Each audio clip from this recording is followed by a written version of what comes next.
buenas tardes. Quiero iniciar agradeciendo por la invitación a participar en el seminario.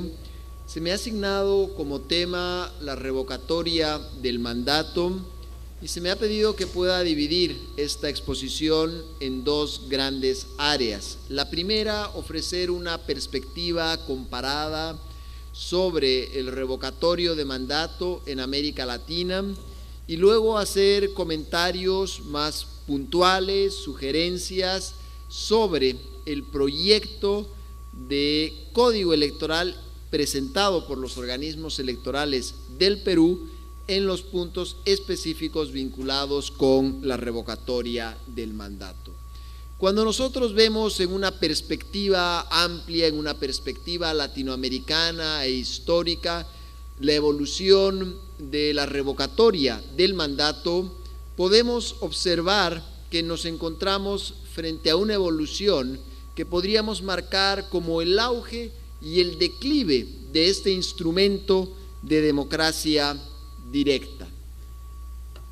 Muy bien, vamos entonces a analizar primero el auge de la revocatoria del mandato en América Latina. La revocatoria del mandato consiste en la posibilidad dada a la ciudadanía de poder revocar, de poder destituir a una autoridad a través de un mecanismo institucional de la democracia directa que suele activarse en dos fases.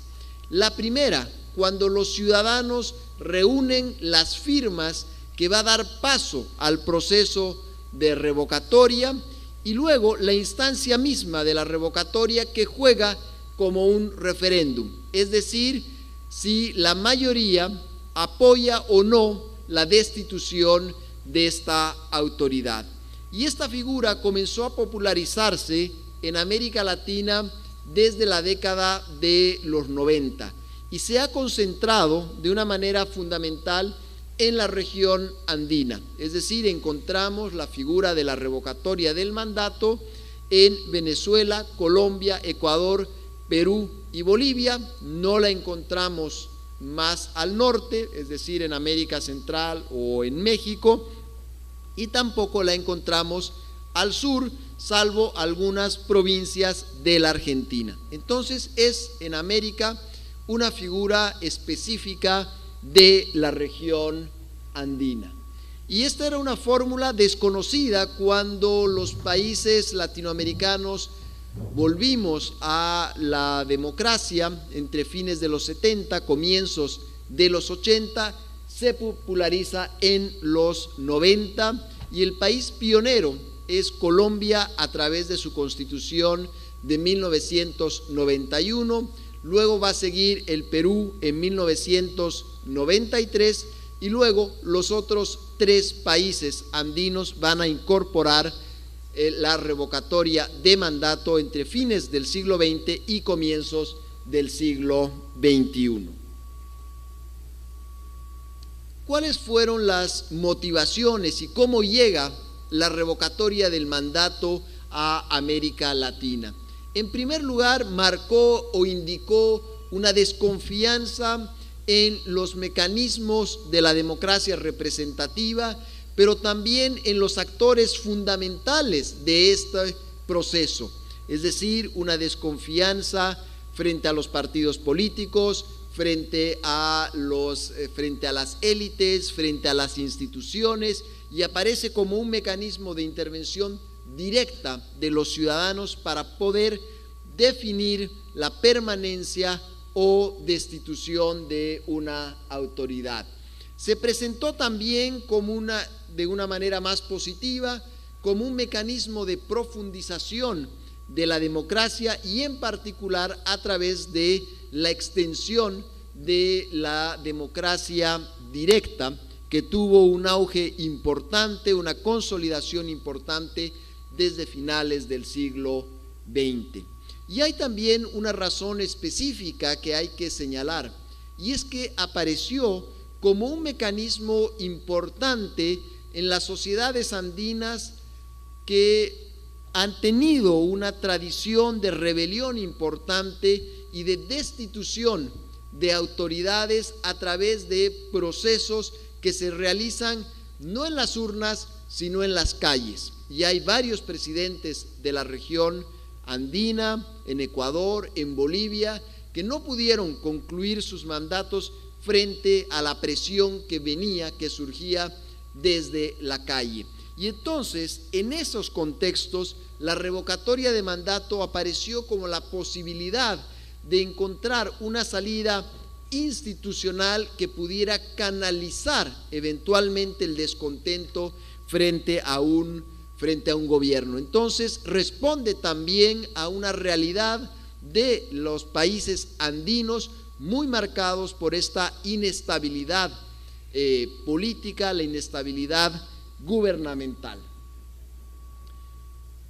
Hemos tenido casos claves en la región andina de la revocatoria del mandato. Y acá quiero diferenciar entre las revocatorias de alcance nacional que se pueden dar para los presidentes de la República, de algunos casos locales que los vamos a ver más adelante.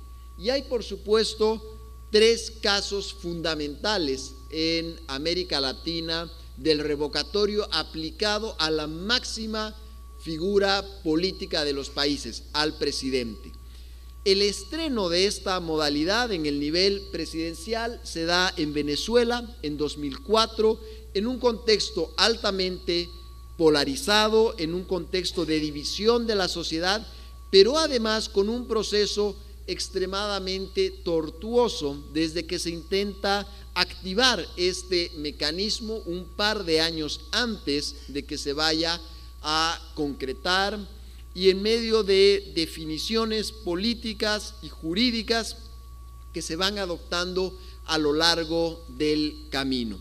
Finalmente, el revocatorio en Venezuela a nivel presidencial se produjo el año 2004 y terminó ratificando el mandato presidencial del presidente Hugo Chávez y le dio un poder muy importante que terminó extendiéndose hasta el momento de su muerte casi una década después. Por lo tanto, constituyó un momento importante en la política venezolana de afirmación del poder presidencial de Hugo Chávez, contrariamente al objetivo que tenía quienes habían activado el mecanismo de la revocatoria de mandato.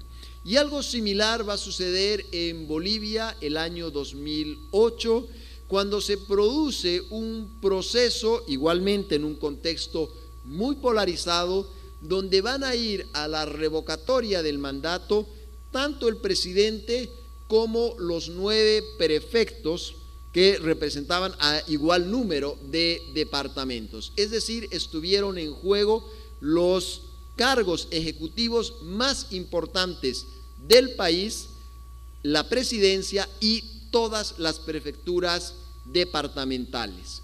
El resultado también se saldó por una confirmación muy fuerte del mandato de Evo Morales y este proceso, el revocatorio de 2008, constituye un punto de inflexión muy importante en la historia contemporánea de Bolivia porque termina de alguna manera de zanjar la muy fuerte disputa que venía desde años anteriores, incluso desde antes de que Evo Morales asuma la presidencia, y termina zanjando de alguna manera el combate político a favor del presidente Morales y de su fuerza política del movimiento al socialismo, en tanto que varios de los prefectos de oposición terminaron con un mandato revocado. Por lo tanto, una victoria muy amplia del gobierno y una derrota importante de las fuerzas de oposición.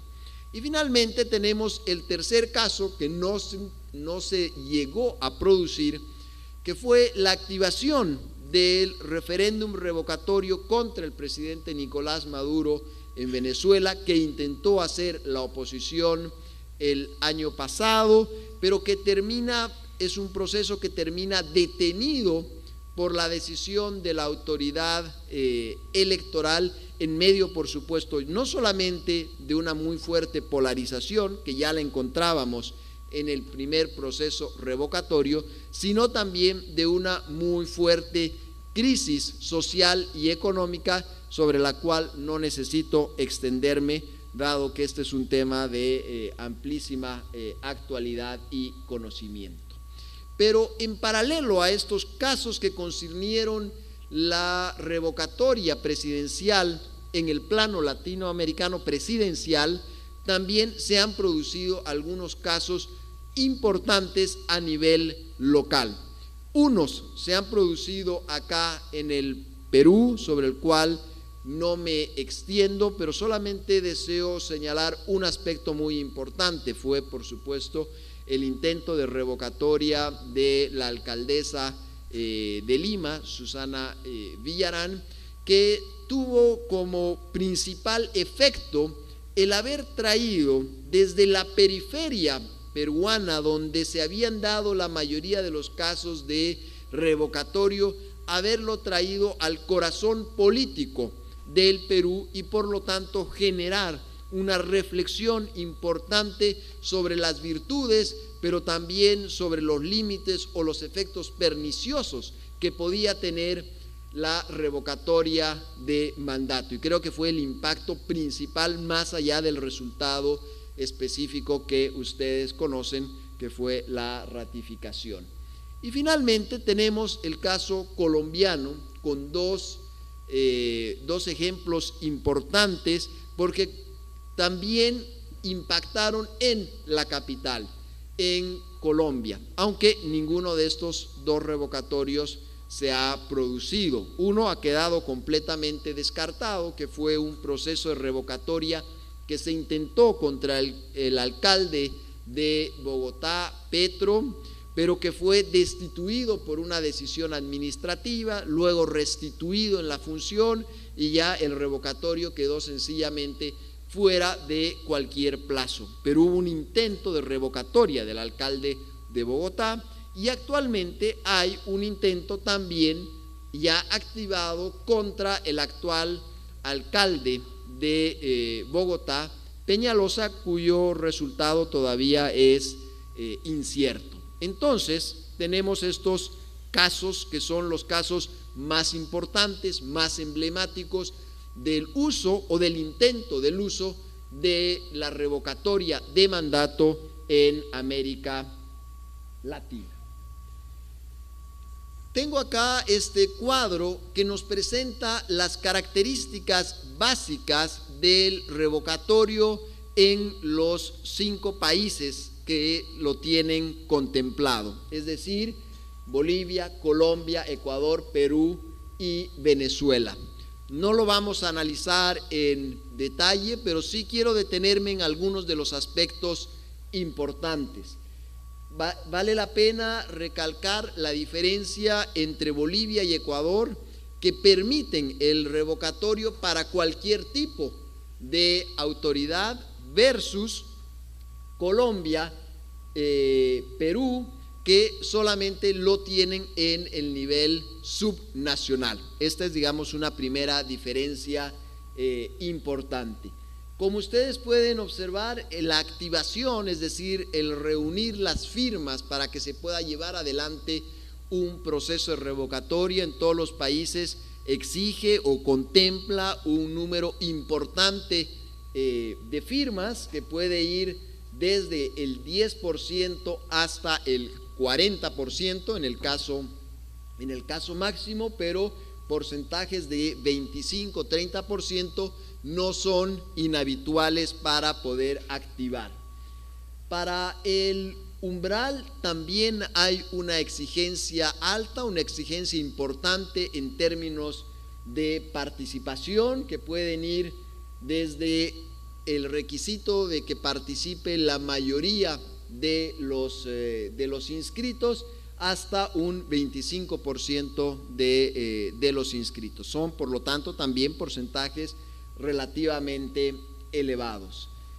Existe también para la aprobación, por supuesto, ahí es una figura un poco más clásica, el reunir el 50% más uno de las personas que han acudido a votar, que deseen destituir a la autoridad para que produzca su efecto, pero también en algunos de los países se incluye un mecanismo adicional en los que aquellos que desean revocar a una autoridad deben obtener un porcentaje que puede ser aún mayor en función de la cantidad de votos que haya obtenido la autoridad elegida.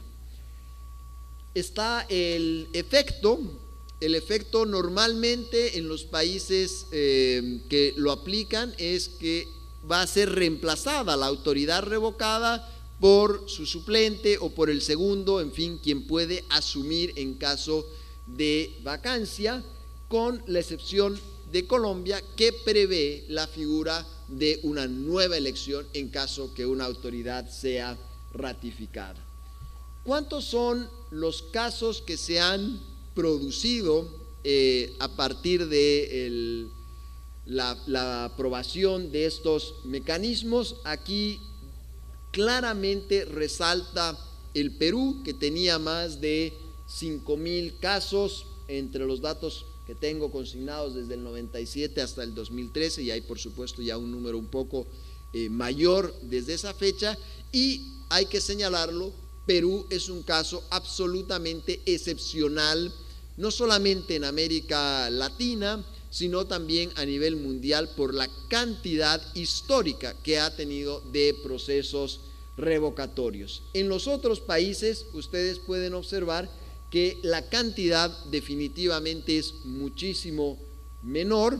No han habido casos en Bolivia desde que se aprobó la Constitución. Aquí hago un breve paréntesis recordatorio. Ese referéndum del que hacía mención se realizó en un contexto de grave crisis política cuando esa figura no existía ni en la Constitución ni en la ley. Pero después de que se aprobó la Constitución hoy vigente, no se ha realizado ni un solo revocatorio.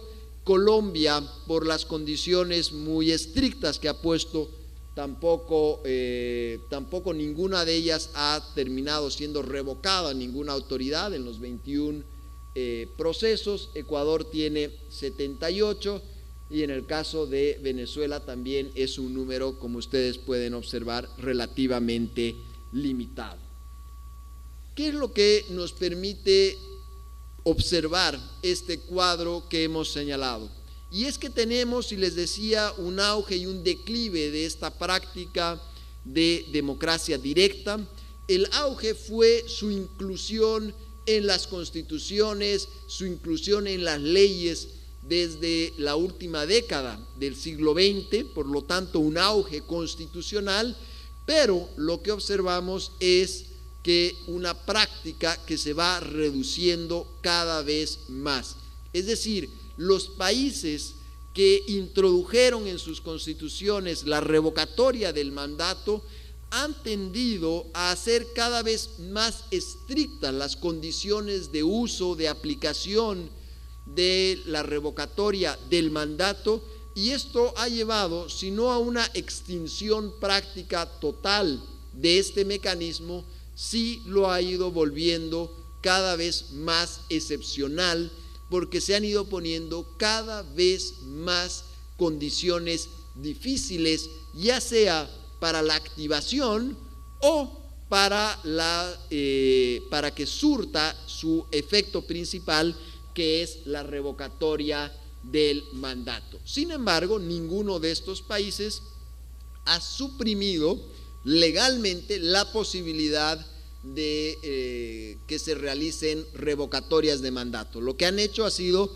hacer más difícil la posibilidad de que pueda activarse este mecanismo.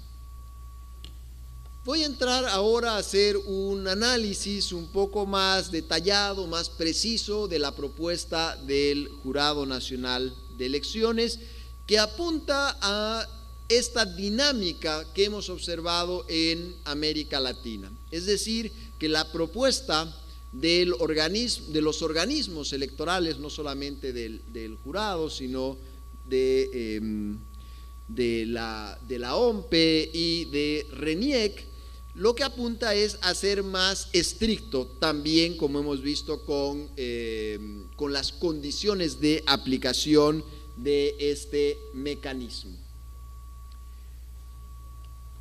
Vamos a ir de manera muy sucinta, muy rápida sobre estos artículos. Quisiera sí mencionar compartir algunas dudas, algunas sugerencias sobre algunos de los puntos que son polémicos. Creo que genera, digamos, polémica la posibilidad de que se pueda aplicar este mecanismo a algunos de los cuerpos que no son ejecutivos y que tienen una función más bien deliberativa, que son órganos colectivos, es decir, es difícil identificar las responsabilidades individuales y aquí se aplicaría una sanción colectiva a todo un cuerpo. Creo que es también importante el hecho de que se limite la posibilidad del revocatorio a una sola vez por mandato a cada una de las autoridades, en este caso del nivel subnacional, porque esto ayuda definitivamente a darle un mínimo de estabilidad institucional a las autoridades. Si el principio de participación puede parecer razonable, el 50% más uno, esto no parece ser un umbral muy difícil dada la tradición peruana de muy alta participación y de voto obligatorio. Sí llamaría la atención tanto sobre el fondo como sobre la forma del pedido de que la autoridad revocada lo sea con 2/3 del voto. Primero porque 2/3 del voto, como ustedes han podido ver en el cuadro anterior, es una figura completamente atípica. Normalmente se pide que sea el 50% más uno. Eso sobre el fondo. Pero también sobre la forma podemos preguntarnos que no es la fórmula más feliz señalar 2/3 de los votos. Porque pregunto, cuando un candidato haya en contra o reciba en contra el 66.5% de los votos, ¿se va a considerar que se alcanzaron los 2/3 o no se alcanzaron los 2/3? Entonces, ese tipo de formulaciones, como decir 2/3, son definitivamente fórmulas que luego se prestan, si se presenta el caso, a interpretaciones polémicas, y es preferible tener un porcentaje mucho más preciso que no se preste a interpretaciones definitivamente ambiguas. Y acá quiero ya de manera muy rápida indicar también que habría que considerar la idea de separar el binomio, que se pueda revocar al gobernador y no al vicegobernador. En fin, ellos constituyen una dupla, han sido elegidos como dupla, y la idea de separar sus destinos también podría ser objeto de polémica. Creo que vale la pena reconsiderar el tema. Creo que es importante mantener la idea de no convocar a una nueva elección, porque eso resta uno de los incentivos perversos a la convocatoria de revocatorias. Y finalmente una reflexión sobre la repostulación o no, perdón, la postulación de autoridades. Uno tiene la impresión, cuando lee el texto, que una autoridad revocada no podría postular nunca más, y esto parece una sanción desmedida. Es decir, la revocatoria del mandato está castigando una gestión política institucional que la ciudadanía considera inadecuado, pero de ahí a impedir que una autoridad revocada pueda volver a postular parece ser una medida demasiado rigurosa. Y voy concluyendo con una reflexión un poco más general sobre la importancia, cuando se discutan estos proyectos de ley, de procurar tener el mayor consenso posible.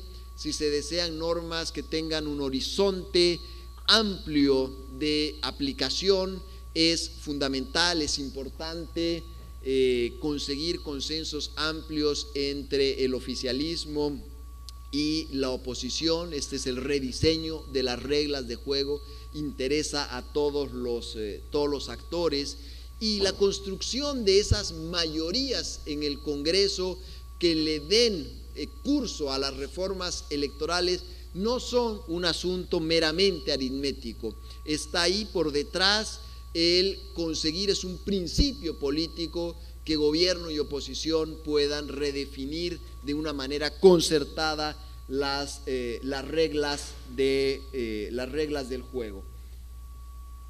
Y para concluir, sí destaco dos elementos. El primero es que hay un tiempo oportuno para aplicar las reformas políticas, las reformas electorales. Cuanto más lejos estemos de un proceso electoral, mejor, y por lo tanto creo que este es un momento oportuno para poder discutir esas reformas. Y lo segundo es que es muy importante que exista una congruencia entre la letra y el espíritu de la norma. Es decir, no solamente basta con aprobar una norma que tenga un determinado enunciado literal, sino que los actores políticos se comprometan con el espíritu de esas reformas, porque ahí está, sin lugar a dudas, la clave del éxito de las reformas. Muchísimas gracias.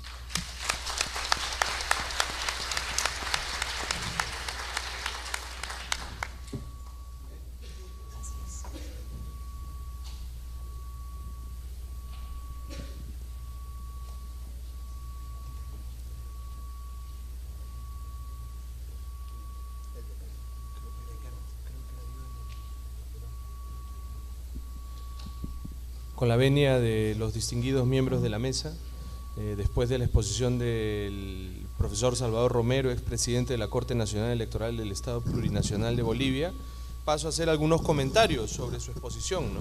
La verdad es que cuando el Jurado Nacional de Elecciones me invitó a participar como panelista de este evento, lo primero que me vino a la mente al analizar los documentos y la muy poca data sobre los efectos de la revocatoria en nuestro país fueron, francamente, dos principios del derecho romano clásico, en concreto del derecho romano republicano. El primer principio es, dicen algunos tratadistas como Dors, Domingo, etcétera, ¿no? Es el principio sobre el cual se construye toda la democracia, ¿no? Quod omnes tangit ad omnibus comprovetur, algunos dicen aprovetur, ¿no? Lo que atañe a todos, por todos tiene que ser solucionado, ¿no? Entonces, claro, la revocatoria nos atañe a todos, la democracia nos atañe a todos, y un mecanismo de control directo que de alguna manera mediatiza la representación política es algo que atañe a toda la democracia. Y esto los romanos lo tamizaban con otro principio fundamental, más bien una posición jurídica, que fue básica para comprender el desarrollo de toda la complejidad del derecho republicano romano, que era la posición de la prudencia iuris, ¿no? De la prudencia del jurista, ¿no? El jurista era el jurisprudente, la persona que se aproximaba con prudencia al caso concreto, ¿no? Amigos, este es un país en donde hay muy poca prudencia, ¿no? Y muy pocas personas quieren dedicarse a solucionar los problemas. Es más, huimos a la solución de los problemas. Normalmente delegamos la solución de los problemas en la clase política, que por eso está tan desprestigiada, entre otras cosas, en los jueces, que también andan con una crisis de reputación, le dicen ahora, ¿no? Y en la academia, que ha fallado en sus diagnósticos porque, entre otras cosas, maneja muy poca data, ¿no? En nuestro país, ¿no? Y cuando hablamos de la revocatoria, y al escuchar la excelente ponencia del señor Romero, eso me viene a la mente, ¿no? Nosotros tenemos muy poca data para manejar cuáles han sido los verdaderos efectos de la revocatoria en nuestro país. Al menos yo no la he encontrado. Tal vez no ha sido analizada, tal vez no ha sido cribada realmente por científicos sociales, por juristas, por diseñadores de políticas públicas o por simples administradores, que muchas veces lo necesitamos en el Estado, ¿no? A mí me gustaría saber, lo mencionó el señor Romero, ¿qué pasa con las circunscripciones en donde 302 alcaldes han sido revocados? ¿Qué pasó con las circunscripciones en donde 1.435 regidores fueron revocados? ¿Cuál fue el resultado real? Porque solamente ante el resultado real, ante el caso concreto, alguien puede ejercer la prudencia iuris. la prudencia del jurista. Si no sabemos qué ha sucedido en esos casos, es difícil extrapolar conclusiones de una data opaca que yo creo que tendríamos que revisar, ¿no?, para generar una reforma y también una política pública de largo alcance, ¿no? Ahora, de la exposición me quedan algunas cosas sí muy claras por, digamos, la perspectiva comparada con que nos ha iluminado el señor Romero, ¿no?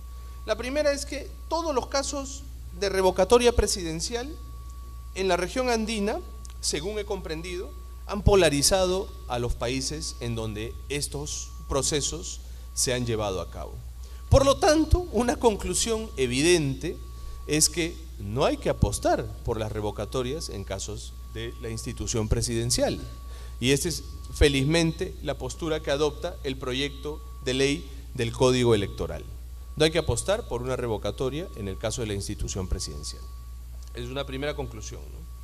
La segunda conclusión es que mientras Colombia y Perú han optado por una perspectiva de revocatoria a nivel subnacional, es una perspectiva, digamos, conservadora, países que no pertenecen a esta posición prudente desde el derecho conservador, sino más bien que han abrazado de alguna forma en su propia constitución jurídica una ideología particular, el socialismo del siglo XXI, han ampliado la revocatoria a todos los niveles, lo dice el cuadro que ha presentado el señor Romero, ¿no?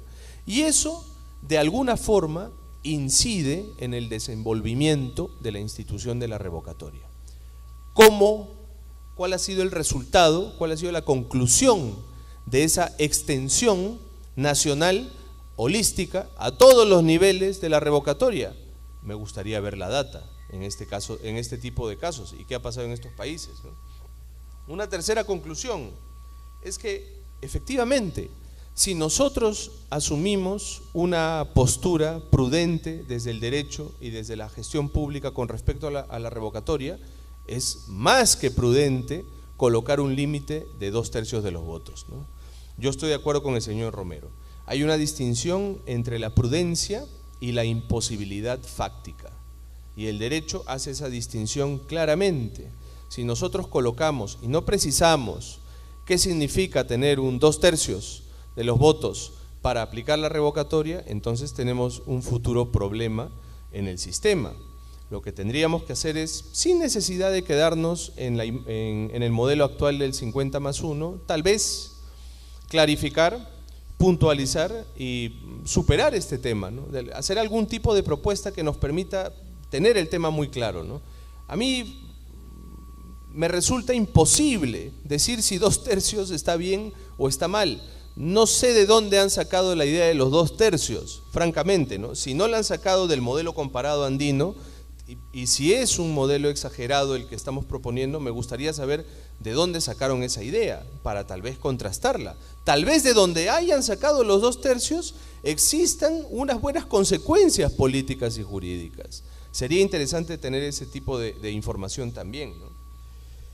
Luego, efectivamente, el plazo de junio-enero es un plazo exagerado, ¿no? Nosotros sabemos que en los países de democracia, y esto sí está medido, en los países de democracia en donde la calidad de la democracia es baja, de democracia de baja intensidad, dicen ahora algunos politólogos, en esos países se impone el principio de vacío del poder. Entonces, en el lapso de tiempo que transcurre entre junio y enero, va a existir una polarización o una situación de destrucción de la propia institucionalidad, ¿no? Y eso, ¿cómo lo conjuramos en un país que ya tiene problemas institucionales como el Perú, ¿no? Ese tema también tendríamos que abordarlo de una mejor manera, ¿no? Y sí está medido lo que mencionó el señor Romero al final de su exposición. Cuando una reforma tan importante como es una reforma electoral se hace sin convocar a los stakeholders, cuando una reforma se hace sin convocar a todas las áreas, los gremios, las personas, los organismos que tienen que opinar sobre la reforma y que se van a ver afectados por la reforma, cuando una reforma se hace sin intentar llegar a un consenso nacional, esa reforma está condenada al fracaso institucional, ¿no? Por eso yo celebro que el Jurado Nacional de Elecciones organice este tipo de eventos, porque una reforma electoral no es algo que atañe solamente a los políticos, también atañe a la academia, a las instituciones y a la ciudadanía. Tendríamos que promover mucho más el diálogo sobre una reforma electoral que va a transformar el panorama de la política peruana, ¿no? Agradezco al señor Romero por haber venido a nuestro país a contarnos la experiencia de su país, ¿no? Y agradezco también al Jurado Nacional de Elecciones por haber realizado este acto en el que ha convocado a personas que están realmente interesadas por lo que va a suceder en el futuro cercano con la reforma electoral y por lo tanto con la política en nuestro país. Muchas gracias.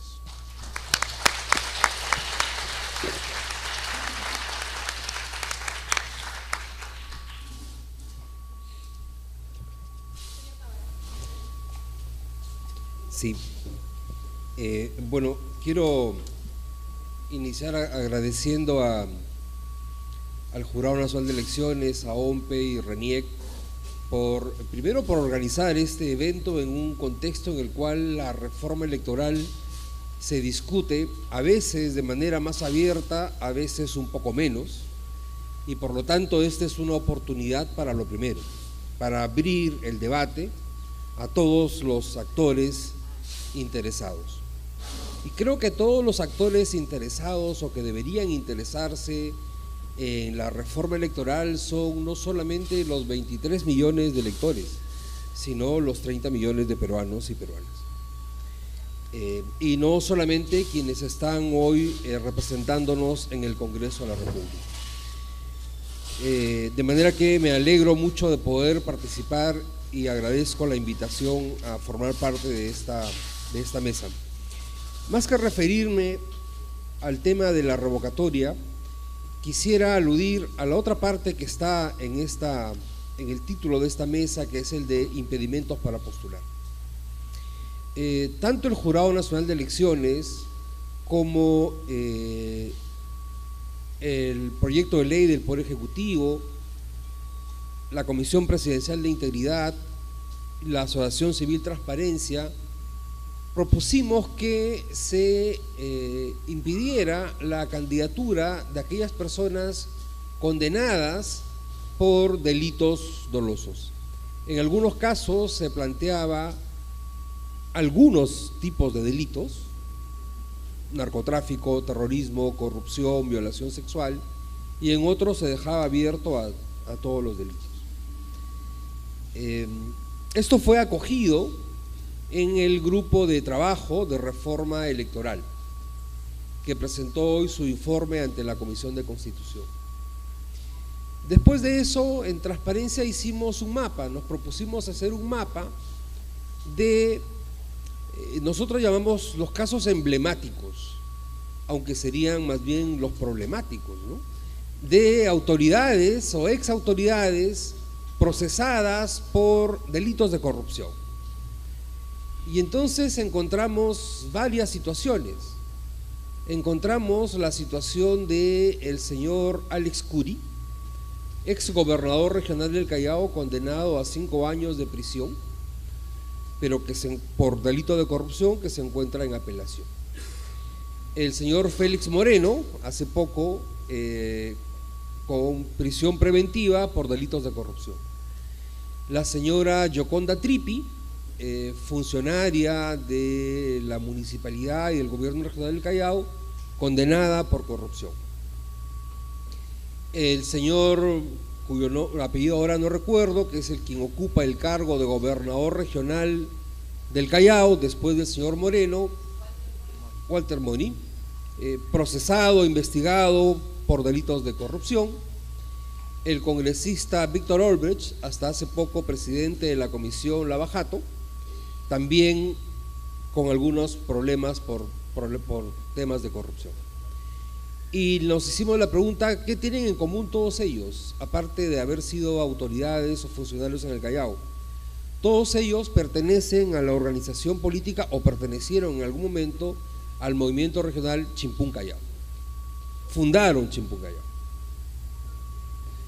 Y luego vimos también un caso que es el de Ancash.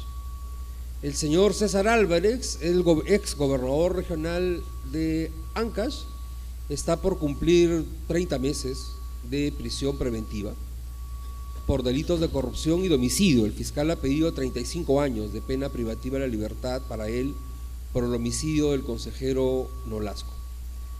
El señor Gasco, ex alcalde de Nuevo Chimbote, en prisión preventiva. El señor Arroyo, ex alcalde provincial del Santa, con prisión preventiva, y otros más. ¿Qué tienen en común ellos tres? Son militantes, fundadores del movimiento regional Cuenta Conmigo. Y entonces la pregunta que nos hicimos es que estos movimientos, estas organizaciones políticas se formaron para apropiarse de los dineros del Estado, o es que en algún momento encontraron que era posible hacerlo y seguir tranquila e impunemente haciendo política y postulando a diversos cargos de elección. Encontramos otras situaciones, como la de algunos exgobernadores regionales que fueron capturados luego de haberse dado a la fuga. El señor Gerardo Viñas, se llama como yo, Gerardo Viñas, exgobernador regional de Tumbes, está en prisión, fue traído del Ecuador, a donde se fugó. El señor Wilfredo Oscorima, exgobernador regional de Ayacucho, está en prisión luego de haber sido capturado en Lima, después de haber sido incluido en el programa de recompensas del Ministerio del Interior. Y así otros más alcaldes, en fin. Y encontramos una serie de situaciones diversas. El caso del alcalde de Chilca es patético, ¿no? El señor Richard Ramos.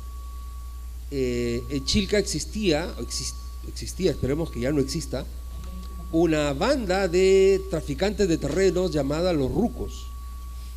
Los Rucos descubrieron que la mejor manera para que su negocio se limpiara era tener el control de la municipalidad para poder tener saneada la propiedad de los terrenos de los cuales ellos se apropiaban.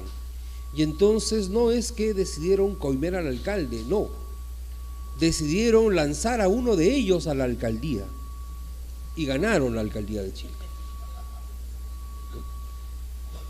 Entonces, ¿qué hacemos frente a esas situaciones?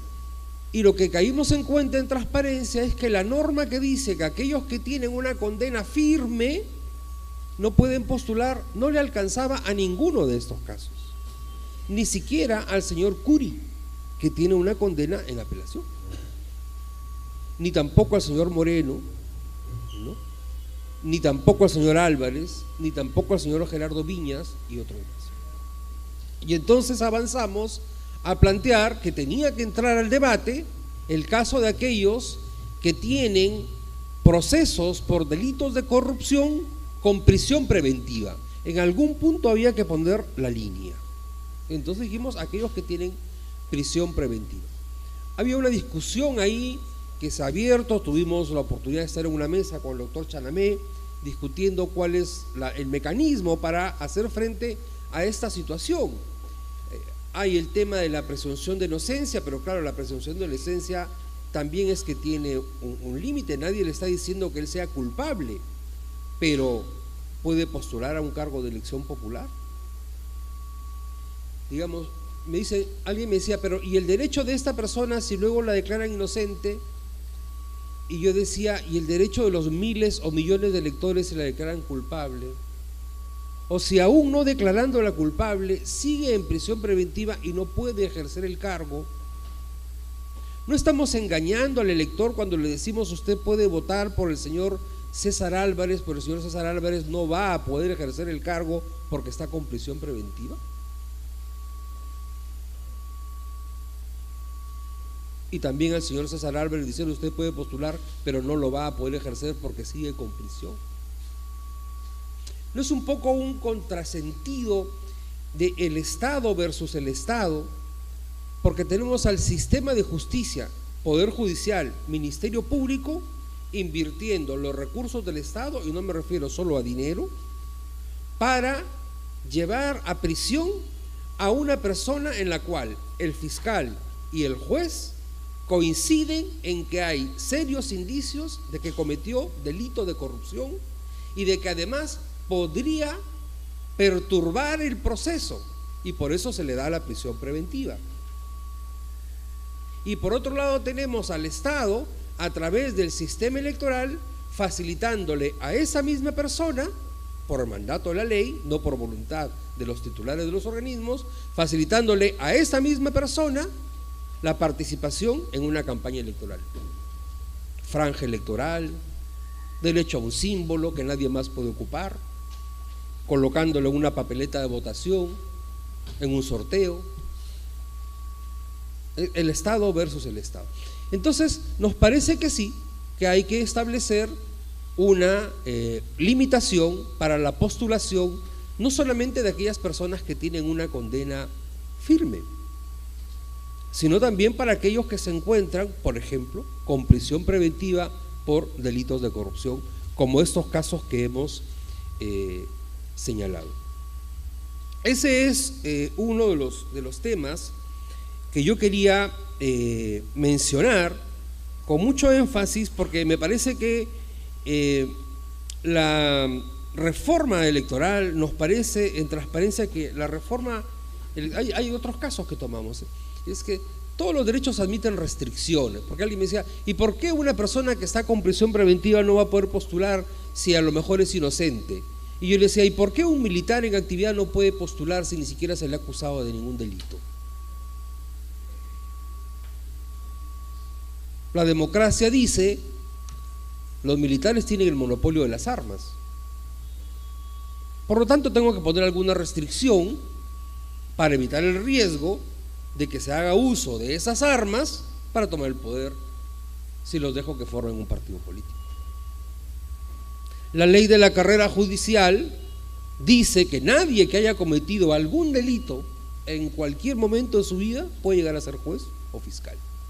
Y la ley de la carrera magisterial dice que nadie que haya cometido narcotráfico, terrorismo, violación sexual puede ser maestro de escuela. Perfecto, un violador no puede ser maestro de escuela, pero puede ser alcalde y estar a cargo de las demunas, o congresista y presidir la comisión de educación o de familia,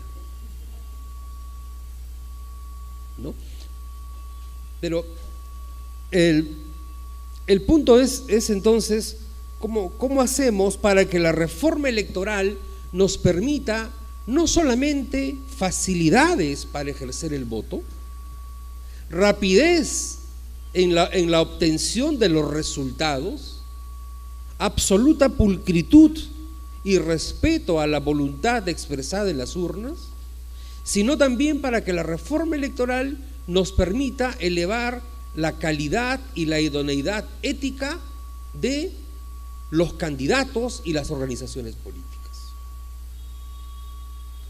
Estuve en Chimbote el jueves de la semana pasada y me decían, sí, claro, nosotros queremos facilidades para votar, pero no para votar por los corruptos. En Chimbote están, no sé si aquí hay alguien de Chimbote, pero es que uno habla con los amigos de Chimbote y es que han pasado de Álvarez a Waldo Ríos, y de Waldo Ríos al señor Vázquez, que también está en prisión, y entonces están, ¿por qué nos pasa todo el tiempo esto? Y cada vez votamos de manera más adecuada, pero seguimos con este tipo de candidatos, y entonces pensamos que la reforma electoral tiene que permitir efectivamente mayores facilidades para el voto, mayor certeza en el cómputo, en el conteo y rapidez, ¿sí?, pero también una mayor calidad para la política, ¿no? Y nos parece que estos son temas importantes. Hay un tema más sobre el cual quisiera referirme brevemente. Transparencia acaba de emitir un pronunciamiento, ustedes lo pueden ver en las redes sociales, en el Twitter, en el Facebook, a partir del debate que hoy día se inició en la Comisión de Constitución, que tiene que ver con el requisito de acceso para partidos políticos, para organizaciones políticas en general. Existe el riesgo, al elevar a 4% el porcentaje de firmas y exigir 3 años de antigüedad en la inscripción de un partido político, existe el riesgo de que estemos limitando la participación política de personas que están lejos de casos como el señor Viñas, Álvarez, Curi, Oscorima y compañía. Por eso es que pensamos que hay que prestarle atención a esa situación de impedimento o de barreras de acceso y pensar más bien en barreras para la permanencia, para la vigencia de las organizaciones políticas. Termino solo con un dato que completé gracias a la señora García Naranjo hoy día, completamos en transparencia. Ninguna de las organizaciones políticas que hoy está representada en el Congreso y que defienden el 4% de firmas de adherentes como requisito para inscribirse, se inscribió con más de 1% de firmas, que era lo que se exigía por la ley en el momento en que ellos se inscribieron. Bueno, esto provoca seguir, pero ahí no.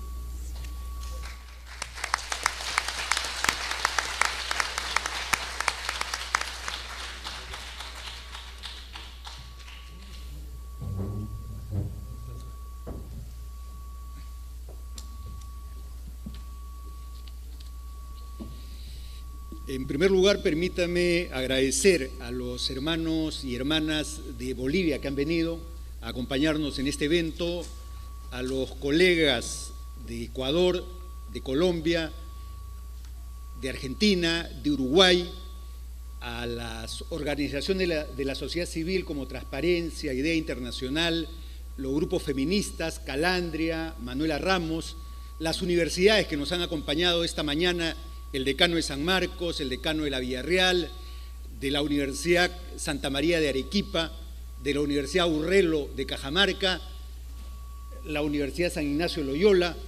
Sin duda, este evento internacional es un éxito gracias a los aportes, a las atingencias, a las críticas que se han hecho durante esta larga jornada que empezó a las 9 de la mañana.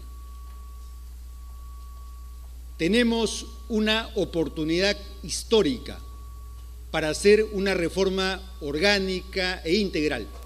Eso no se presenta todos los días en el Perú. La primera gran reforma orgánica se hizo en 1931, la que creó el sistema electoral y cerró un ciclo político que venía del siglo XIX. La segunda reforma se hizo en 1963, la hizo precisamente el entonces coronel Francisco Morales Bermúdez, y él completó su reforma en el año 77, dando el voto preferencial y el voto a los mayores de 18 años. Han transcurrido más de 50 años y se han dado decenas de normas dispersas, contradictorias, que han traído tantos problemas al sistema electoral. Tenemos un momento histórico, cada generación, cada pueblo tiene su momento. Este es el momento para optimizar la democracia peruana. No vivimos una transición, no vivimos una crisis política. Desde mi punto de vista, cerramos el ciclo político, histórico, que viene con los partidos de masas que han entrado en crisis. Estamos empezando el proceso legislativo para esta reforma normativa. Pero todo proceso legislativo tiene una condición previa. La condición previa es que tiene que haber debate, discusión, deliberación para generar el consenso. Es por eso que este acto tiene que repetirse. El Colegio de Abogados nos ha pedido hacer un acto similar el 5 y 6 de junio en su sede.